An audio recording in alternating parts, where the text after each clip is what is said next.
Rabale MIDC गुन्हा क्रमांक 277/2025 हा गुन्हा रबाळे MIDC या ठिकाणी दाखल करण्यात आलेला होता। सदर गुन्ह्यामध्ये सुमारे 75 लाख रुपयाचे MD ड्रग्ज हे जप्त करण्यात आले होते।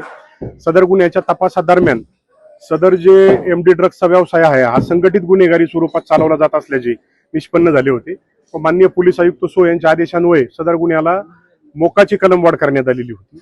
सदर मोका गुन्ह्याचा तपास आम्ही स्वतः केला होता। सदर गुन्ह्याच्या तपासादरम्यान सर्व आरोपी अटक करण्यात आले व हे आरोपी जे आहेत याची जी गँग लीडर आहे शांताबाई करंडेकर जी आपल्या हस्तकांमार्फत हा व्यवसाय चालवत होती, सदर महिलेच्या आणि इतर आरोपींच्या सर्व संघटित गुन्हेगारीतून ज्या अवैध संपत्तीचे निर्माण त्यांनी केलेले आहे, सदर अवैध संपत्ती आपण निष्पन्न केलेली आहे व ती जप्त करण्यात आलेली आहे। त्या संपत्तीपैकी या एका प्लॉटवर हे अवैध बांधकाम असल्याचे निदर्शनास आले। या संदर्भात आपण नवी मुंबई पोलिसांतर्फे सिडकोशी पत्रव्यवहार करण्यात आला व सिडकोनी येथील संपूर्ण कायदेशीर बाबींची खातरजमा करून पूर्तता करून आज रोजी या ठिकाणी निष्कासन करण्याची मोहीम राबवण्यात आलेली आहे व त्या संदर्भात आपण पोस्टेतर्फे या ठिकाणी बंदोबस्त देखील दिलेला आहे।